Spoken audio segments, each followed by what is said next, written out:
Hey folks, here at OS Reviews. You're watching our video first look and hardware tour only of the Asus MeMO Pad HD 7-inch Android tablet, the late 2015 edition, which you can still find on the market. We have an upcoming review which will be posted on our website, as well as a video review which is coming out shortly, so be sure to stay tuned. Again, this is just a quick look at the specs as well as design. So what is interesting about this tablet is that it uses an Intel Atom processor underneath the hood, as opposed to the more commonly found Snapdragon or even Tegra processors that are used for mobile products. With that being said, it's a decent processor and works quite well. It is a Bay Trail one, which is quad-core, although you are limited to a few variants that have either 512 or 1 gig of RAM, so it's not as fast as more powerful tablets. But then again, the MeMO Pad 7 series has always been oriented at the budget, to average consumer audience that don't care too much about specs but want something that works quite well. And Asus, the Taiwanese manufacturer, has done a pretty good job for a 7-inch tablet. Obviously, competitors will include the iPad mini, as well as the much cheaper Amazon Fire and Amazon Kindle series that also deliver quite nicely for the price point.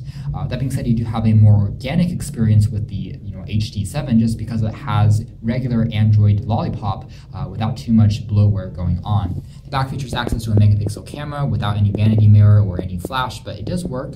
Not anything too fancy, however. There is a textured back, and it comes in a few other colors that you can customize it with. It is nicely textured, so you can hold it comfortably using one hand. It's quite a lightweight tablet, although it does have a fairly good weight distribution to it. So if we take a quick look at some of the other features on here, you can see that the speakers are actually not located on the back, which is good since it's not going to be accidentally, covered up by your hands. The side features access to the power on-off switch as well as the volume rocker.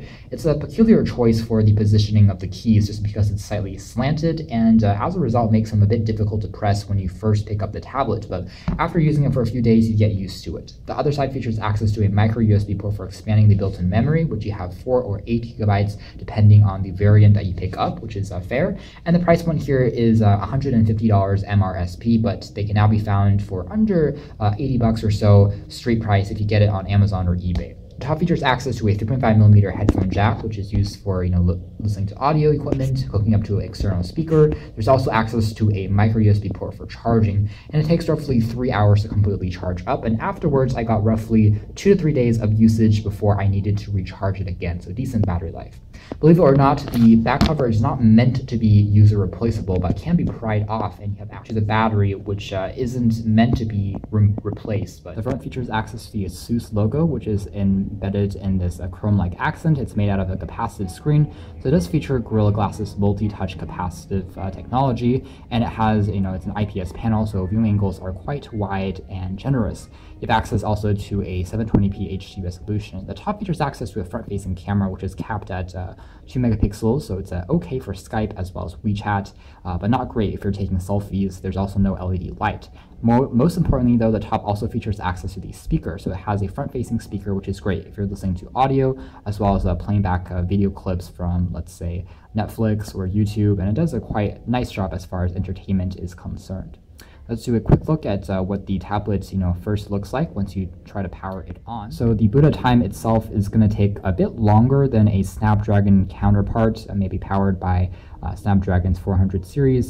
So that's something to quickly note. It takes a few seconds longer to completely boot, but it does have the Asus and Intel logo, and afterwards it's going to pop into that home screen, and then you can unlock it and basically go into your apps. And it works fairly well as far as light web browsing as well as ebook reading and basic tasks are concerned. Not the best in the world if you're doing heavy multitasking or playing back intensive 3D games, but decent nonetheless. Now the RAM here is really the only limitation, but some people have wondered whether it's possible to install, let's say, Windows 10 on this thing, but unfortunately that's not something that you can do. So anyways, guys, this has been our quick video first look and hardware first impressions tour of the Asus MeMO Pad's HD 7-inch 2015 tablet. You can check out more details in our upcoming official, written and video reviews. But for now, this has been our video. Thanks for watching here at OS.